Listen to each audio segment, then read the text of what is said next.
ನಮಸ್ಕಾರ ಸ್ನೇಹಿತರೆ, ಈಗಾಗಲೇ IPL 2026ಕ್ಕೆ ಮಿನಿ ಆಕ್ಷನ್ ಮುಕ್ತಾಯಗೊಂಡಿದ್ದು ಎಲ್ಲ ತಂಡಗಳ ಹೊಸ ಸ್ಕ್ವಾಡ್ ಯಾವ ಥರ ಇದೆ ಅಂತ ಗೊತ್ತಾಗಿದೆ. ಮತ್ತು ನಮ್ಮ RCB ಕೂಡ ಆಕ್ಷನ್ಗಿಂತ ಮುಂಚೆ 16 ಕೋಟಿಯ ಒಂದು ಬಜೆಟ್ನೊಂದಿಗೆ ಹೋಗಿದ್ದು, ನಾವೀ 16 ಕೋಟಿಯಲ್ಲಿ 8 ಆಟಗಾರರನ್ನು ಖರೀದಿ ಮಾಡಿದ್ದೇವೆ. ಅಂದರೆ ನಮಗೆಲ್ಲರಿಗೂ ಕೂಡ ಗೊತ್ತಿರುವ ಹಾಗೆ ಆಕ್ಷನ್ಗಿಂತ ಮುಂಚೆ ನಮ್ಮ ಸ್ಕ್ವಾಡ್ ಕಂಪ್ಲೀಟ್ ಆಗಿದ್ದು, ನಮಗಿಲ್ಲಿ ಆಕ್ಷನಲ್ಲಿ ಕೇವಲ ಕೆಲವು ಬ್ಯಾಕಪ್ ಆಟಗಾರ ಅಗತ್ಯವಿತ್ತು. ಹಾಗಾಗಿ ನಮ್ಮ ಮ್ಯಾನೇಜ್ಮೆಂಟ್ ಅಂತೂ ಇಲ್ಲಿ ಆಕ್ಷನಲ್ಲಿ ತುಂಬಾ ಉತ್ತಮವಾದ ಮೂವ್ಗಳನ್ನು ಮಾಡಿದ್ದು ನಮಗೆ ಬೇಕಾದ ಆಟಗಾರರನ್ನು ಖರೀದಿ ಮಾಡಿದ್ದಾರೆ. ಸೊ ಹಾಗಾಗಿ ಈಗ ನಮ್ಮ ಬಳಿ ಎಲ್ಲ ಮೇನ್ ಆಟಗಾರರಿಗೆ ಬ್ಯಾಕಪ್ ಬಂದಿದ್ದು, ನಾವು ಪುನಃ ಈ ಬಾರಿ ಟ್ರಾಫಿಯನ್ನು ಗೆಲ್ಲಲು ಒನ್ ಆಫ್ ದ ಫೇವರೇಟ್ಸ್ ಅಂತ ಹೇಳಬಹುದು. ಇವತ್ತಿನ ಈ ವಿಡಿಯೋದಲ್ಲಿ ನಾವು ನಮ್ಮ RCBಯ ಆಕ್ಷನ್ ಬಳಿಕ ಸ್ಟ್ರಾಂಗೆಸ್ಟ್ ಪ್ಲೇಯಿಂಗ್ 11 ಯಾವ ಥರ ಇದೆ ಅಂತ ಡಿಸ್ಕಸ್ ಮಾಡಲಿಕ್ಕೆ ಇದ್ದೇವೆ. ಅಂದರೆ ಆಕ್ಷನ್ಗಿಂತ ಮುಂಚೆ ಕೂಡ ನಮ್ಮ ಪ್ಲೇಯಿಂಗ್ 11 ಇಲ್ಲಿ ಆಲ್ಮೋಸ್ಟ್ ಆಗಿ ಫಿಕ್ಸ್ ಆಗಿದ್ದು, ಆದರೆ ಆಕ್ಷನಲ್ಲಿ ನಮ್ಮ RCBಯ ತಂಡ Venkatesh Iyer, Jacob Duffy, Jordan Cox ಮತ್ತು ಮಂಗೇಶ್ ಯಾದವ್ನಂತ ಕೆಲವು ಅದ್ಭುತ ಟ್ಯಾಲೆಂಟ್ಸ್ ಅನ್ನು ಪರ್ಚೇಸ್ ಮಾಡಿದ್ದು, ಹಾಗಾಗಿ ಈಗ ನಮಗೆ ನಮ್ಮ ಪ್ಲೇಯಿಂಗ್ 11ನಲ್ಲಿ ಕೆಲವು ಸಣ್ಣ ಪುಟ್ಟ ಬದಲಾವಣೆಗಳು ನೋಡಲಿಕ್ಕೆ ಸಿಗುತ್ತೆ. ಸೊ ಇವತ್ತಿನ ಈ ವಿಡಿಯೋದಲ್ಲಿ ನಾವು ಆ ಕೆಲವು ಬದಲಾವಣೆಗಳು ಯಾವುದು ಅಂತ ನೋಡೋಣ. ಆದರೆ ಈ ವಿಡಿಯೋವನ್ನು ಶುರು ಮಾಡೋದಕ್ಕಿಂತ ಮುಂಚೆ ನೀವೇನಾದರೂ ಚಾನಲ್ಗೆ ಹೊಸಬರಾಗಿದ್ದರೆ ನೀವು ಬೇಗನೆ ಚಾನಲ್ ಸಬ್ಸ್ಕ್ರೈಬ್ ಮಾಡಿಕೊಂಡು ವಿಡಿಯೋವನ್ನು ಲೈಕ್ ಮಾಡಿ.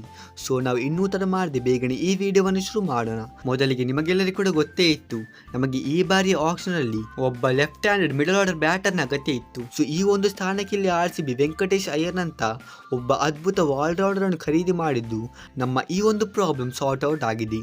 ಆ ನಂತರ ನಿಮಗೆಲ್ಲರಿಗೂ ಕೂಡ ಗೊತ್ತೇ ಇದೆ, ಜಾಸ್ ಹೇಜಲ್ವುಡ್ ಅವರಿಗೆ ಇಂಜರಿಯ ಸಮಸ್ಯೆ ಇರುವುದರಿಂದ ನಮಗೆ ಇವರಿಗೆ ಕೂಡ ಒಬ್ಬ ತುಂಬಾನೇ ಉತ್ತಮವಾದ ಬ್ಯಾಕಪ್ನ ಅಗತ್ಯವಿದ್ದು, ನಾವಿಲ್ಲಿ T20 ICC ರ್ಯಾಂಕಿಂಗ್ ಅಲ್ಲಿ 2ನೇ ಅತ್ಯುತ್ತಮ ಬೌಲರ್ ಆಗಿರುವ ಜಾಕೋಬ್ ಡುಫಿ ಅವರನ್ನು ತಂಡಕ್ಕೆ ಶಾಮೀಲು ಮಾಡಿದ್ದೇವೆ. ಮತ್ತು ಇವರ ಇತ್ತೀಚಿನ ಪರ್ಫಾರ್ಮೆನ್ಸ್ ಕೂಡ ತುಂಬಾನೇ ಅದ್ಭುತವಾಗಿದ್ದು, ಇವರು ನಮ್ಮ ಜಾಸ್ ಹೇಜಲ್ವುಡ್ ಅವರಿಗೆ ಪರ್ಫೆಕ್ಟ್ ಆದಂಥ ಬ್ಯಾಕಪ್ ಆಪ್ಷನ್. ಸೊ ಹಾಗಾದರೆ ಈಗ ನಾವು RCBಯ IPL 2026ಕ್ಕೆ ಹೊಸ ಪ್ಲೇಯಿಂಗ್ 11 ಯಾವ ಥರ ಇರಬಹುದು ಅಂತ ಡಿಸ್ಕಸ್ ಮಾಡೋದಾದರೆ, ಸೊ ನಮಗೆ ಈ ಬಾರಿ ಕೂಡ ಓಪನರ್ಸ್ ಆಗಿ ವಿರಾಟ್ ಕೊಹ್ಲಿ ಮತ್ತು ಫಿಲ್ ಸಾಲ್ಟ್ ಅವರೇ ನೋಡ್ಲಿಕ್ಕೆ ಸಿಗುತ್ತಾರೆ. ಹೌದು ಫ್ರೆಂಡ್ಸ್, ಇಲ್ಲಿ ಅಂತೂ ಯಾವುದೇ ಥರದ ಚೇಂಜ್ ಆಗುವುದಿಲ್ಲ. ಯಾಕೆಂದರೆ ಈ ಇಬ್ಬರು ಆಟಗಾರರು RCB ಮಾತ್ರವಲ್ಲದೆ IPL 2026ರ one of the best opening ಜೋಡಿ ಅಂತ ಹೇಳಬಹುದು.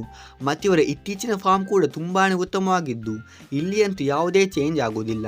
ಆ ನಂತರ ಕಳೆದ ಸೀಸನಲ್ಲಿ 3ನೇ ಕ್ರಮಾಂಕದಲ್ಲಿ ದೇವದತ್ ಪಡಿಕ್ಕಲ್ ಅವರು ಆಡಿದ್ದು, ಇವರು ಈ ಒಂದು ಸ್ಥಾನಕ್ಕೆ ಡೀಸೆಂಟ್ ಆದಂಥ ಬ್ಯಾಟಿಂಗ್ ಅನ್ನು ಆಡಿದ್ದಾರೆ.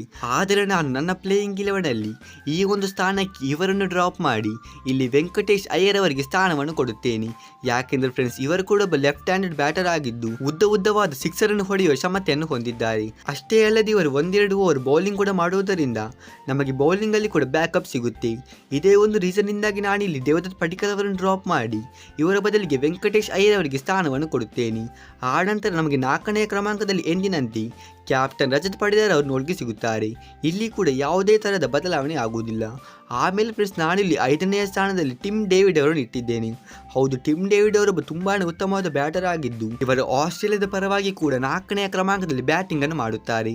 ಸೊ ಹಾಗಾಗಿ ಇವರು ಎಷ್ಟು ಮೇಲೆ ಬ್ಯಾಟಿಂಗ್ಗೆ ಬರುತ್ತಾರೋ ಇವರು ಪಂದ್ಯದಲ್ಲಿ ಅಷ್ಟೇ ಇಂಪ್ಯಾಕ್ಟ್ ಅನ್ನು ಮಾಡುತ್ತಾರೆ. ಆ ನಂತರ ನಾನು 6ನೇ ಕ್ರಮಾಂಕದಲ್ಲಿ ನಮ್ಮ ವಿಕೆಟ್ ಕೀಪರ್ ಬ್ಯಾಟರ್ ಆಗಿರುವ ಜಿತೇಶ್ ಶರ್ಮಾ ಅವರನ್ನು ಇಟ್ಟಿದ್ದೇನೆ. ಮತ್ತೆ ಫ್ರೆಂಡ್ಸ್, ಇವರ ಕ್ಷಮತೆ ಬಗ್ಗೆ ಕೂಡ ಏನೂ ಡೌಟ್ ಇಲ್ಲ. ಯಾಕೆಂದರೆ ಕಳೆದ ಸೀಸನಲ್ಲಿ ಇವರು RCBಯ ಪರವಾಗಿ ತುಂಬಾನೇ ಅದ್ಭುತವಾದಂಥ ಬ್ಯಾಟಿಂಗ್ ಅನ್ನು ಆಡಿದ್ದಾರೆ. ಆ ನಂತರ ನಮಗೆ 7ನೇ ಸ್ಥಾನದಲ್ಲಿ ಸ್ಪಿನ್ ಆಲ್ರೌಂಡರ್ ಕೃಣಾಲ್ ಪಾಂಡ್ಯ ಅವರು ನೋಡ್ಗೆ ಸಿಗುತ್ತಾರೆ. ಆಮೇಲೆ 8ನೇ ಸ್ಥಾನದಲ್ಲಿ ರೊಮಾರಿಯೋ ಶೆಫರ್ಡ್ ಅವರು. ಯಾಕೆಂದರೆ ರೊಮಾರಿಯೋ ಶೆಫರ್ಡ್ ಅವರು ಕೂಡ ತುಂಬಾನೇ ಉತ್ತಮವಾದ ಫಿನಿಷರ್ ಆಗಿದ್ದು, ಇವರು ಕೂಡ ಟಿಮ್ ಡೇವಿಡ್ ನಂತೆ ಉದ್ದ ಸಿಕ್ಸ್ ಅನ್ನು ಹೊಡೆಯುತ್ತಾರೆ. ಸೊ ಹಾಗಾಗಿ ಈ ಬಾರಿ IPL ಅಲ್ಲಿ ನಮ್ಮ ಬ್ಯಾಟಿಂಗ್ ಅಂತೂ ತುಂಬಾನೇ ಸ್ಟ್ರಾಂಗ್ ಆಗಿ ಕಾಣಿಸ್ತಾ ಇದೆ. ಯಾಕೆಂದ್ರೆ ಈ 8 ಆಟಗಾರರು ಕೂಡ ಇತ್ತೀಚೆಗೆ ಅದ್ಭುತವಾದಂಥ ಫಾರ್ಮ್ ಅಲ್ಲಿ ಇದ್ದಾರೆ. ಸೊ ಆಮೇಲೆ ಈಗ ನಾವು ನಮ್ಮ ಬೌಲರ್ಗಳ ಬಗ್ಗೆ ಮಾತಾಡೋದಾದರೆ, ನಮಗೆ ಈ ಬಾರಿ 9ನೇ ಸ್ಥಾನದಲ್ಲಿ ಭುವನೇಶ್ವರ್ ಕುಮಾರ್, 10ರಲ್ಲಿ ಎಸ್ ದಯಾಲ್ ಮತ್ತು 11ನೇ ಸ್ಥಾನದಲ್ಲಿ ಜಾಸ್ ಹೇಜಲ್ವುಡ್ ಅವರು ನೋಡ್ಗೆ ಸಿಗುತ್ತಾರೆ. ಮತ್ತು ಇಲ್ಲಿ ಏನಾದರೂ ಜಾಸ್ ಹೇಜಲ್ವುಡ್ ಅವರಿಗೆ ಇಂಜರಿ ಆದರೆ ನಾವು ಇವರ ಬದಲಿಗೆ ಜಾಕೋಬ್ ಡುಫಿ ಅವರನ್ನು ಬಳಸಬಹುದು. ಯಾಕೆಂದ್ರೆ ನಾವು ಇವರನ್ನು ಆಕ್ಷನಲ್ಲಿ ಜಾಸ್ ಹೇಜಲ್ವುಡ್ ಅವರ ಬ್ಯಾಕಪ್ ಆಗಿ ಖರೀದಿ ಮಾಡಿರೋದು. ಆಮೇಲೆ ಫ್ರೆಂಡ್ಸ್, ನಮಗೆ ಇಲ್ಲಿ ಇಂಪ್ಯಾಕ್ಟ್ ಪ್ಲೇಯರ್ ಆಗಿ ಶ್ರೇಯಸ್ ಶರ್ಮಾ ಅವರು ನೋಡ್ಗೆ ಸಿಗುತ್ತಾರೆ. ಕಳೆದ ಸೀಸನಲ್ಲಿ ಇವರು ಸ್ಪಿನ್ ಬೌಲಿಂಗ್ ಅಲ್ಲಿ ಡೀಸೆಂಟ್ ಆದಂಥ ಪರ್ಫಾರ್ಮೆನ್ಸ್ ಅನ್ನು ಕೊಟ್ಟಿದ್ದು, ಈ ಬಾರಿ ಕೂಡ ಇವರು ನಮಗೆ ಆಸ್ ಅ ಇಂಪ್ಯಾಕ್ಟ್ ಪ್ಲೇಯರ್ ನೋಡ್ಗೆ ಸಿಗುತ್ತಾರೆ. ಅಥವಾ ಇಲ್ಲಿ ಬೇಕಾದಲ್ಲಿ RCB ಅವರು ಮಂಗೇಶ್ ಯಾದವ್ ಅವರನ್ನು ಕೂಡ ಇಂಪ್ಯಾಕ್ಟ್ ಪ್ಲೇಯರ್ ಆಗಿ ಬಳಸಬಹುದು. ಯಾಕೆಂದರೆ ಇವರೊಬ್ಬ ಲೆಫ್ಟ್ ಹ್ಯಾಂಡೆಡ್ ಬ್ಯಾಟರ್ ಮತ್ತು ಲೆಫ್ಟ್ ಆರ್ಮ್ ಫಾಸ್ಟ್ ಬೌಲರ್ ಆಗಿದ್ದು ಇವರಲ್ಲಿ ಇನ್ನೊಬ್ಬ ಆಲ್ರೌಂಡರ್ ಆಗಿ ಆಡಬಹುದು. ಯಾಕೆಂದ್ರೆ ನಮ್ಮ ಬಳಿ ಆಲ್ರೆಡಿ ಆಗಿ ಕೃಣಾಲ್ ಪಾಂಡ್ಯನ್ ಅಂತ ಸ್ಪಿನ್ನರ್ ಇದ್ದು ಯಾವುದೇ ಒಂದು ಪಿಚ್ ಫಾಸ್ಟ್ ಬೌಲರ್ಸ್ಗೆ ಹೆಚ್ಚು ಹೆಲ್ಪ್ ಅನ್ನು ಮಾಡಿದ್ರೆ ನಾವಿಲ್ಲಿ ಶ್ರೇಯಸ್ ಶರ್ಮಾ ರವರ ಬದಲಿಗೆ ಇಂಪ್ಯಾಕ್ಟ್ ಪ್ಲೇಯರ್ ಆಗಿ ಮಂಗೇಶ್ ಯಾದವ್ ಅವರನ್ನು ಉಪಯೋಗಿಸಬಹುದು. ಸೊ ಇದು ಆಗಿತ್ತು ನನ್ನ ಪ್ರಕಾರ IPL 2026ಕ್ಕೆ RCB ಸ್ಟ್ರಾಂಗೆಸ್ಟ್ ಪ್ಲೇಯಿಂಗ್ 11. ಮತ್ತೆ ನಿಮ್ಮ ಪ್ರಕಾರ RCB ಹೊಸ ಪ್ಲೇಯಿಂಗ್ 11 ಯಾವ ತರ ಇರಬಹುದು ನೀವು ನನಗೆ ಇಲ್ಲಿ ಕಮೆಂಟ್ ಬಾಕ್ಸ್ ಅಲ್ಲಿ ತಿಳಿಸಿ. ಸೊ ಈ ವಿಡಿಯೋದಲ್ಲಿ ಇಷ್ಟೇ, ನಾವು ಸಿಗೋಣ ಹೀಗೇನೆ ಮುಂದಿನ ಇಂಟ್ರೆಸ್ಟಿಂಗ್ ವಿಡಿಯೋಸ್ಗಳಲ್ಲಿ. ಅಷ್ಟರವರೆಗೆ ಬಾಯ್ ಬಾಯ್.